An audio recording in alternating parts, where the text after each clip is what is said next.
Nakita ang isang bangkay sa loob ng isang kahon sa Santa Cruz, Maynila. Sa Quiapo, may nakita ring bangkay na nakasilid naman sa isang drum. Makibalita tayo kay Tech Ocampo. Nakasilid sa loob ng drum ang isang bangkay na makita ito ng mga pulis sa isang sapa sa Quiapo, Maynila. Hindi pa matukoy ang kasarian at pagkakakilanlan ng bangkay. Napag-alaman namang may residente roon na 2 linggo nang nawawala. Inaalam pa kung siya nga ang natagpo ang bangkay. Patuloy ang investigasyon sa insidente. Yung base na nakita natin, long hair siya.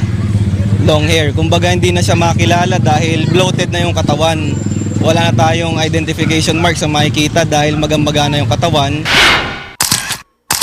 Sa Santa Cruz, Maynila, nakita naman ang isang bangkay na inilagay sa loob ng isang kahon. Nakita ito ng mga nangangalakal ng basura sa gilid ng isang truck sa may Bambang Public Market. Hinihinalang biktima ito ng summary execution. Duguan naman ang bangkay ng isang di pa nakikilalang lalaki nang makita sa eskinita sa Batasan Hills, Quezon City. May papel pa sa tabi nito kung saan may nakasulat ang mga salitang sinasabing pusher daw siya. Nirecover din sa crime scene ang isang pakete ng hinihinalang iligal na droga at mga basyo ng bala. Ayon sa mga residente, 4 na lalaki ang nag-iwan sa naturang bangkay. Tech Ocampo, Nagbabalita, Pilipinas.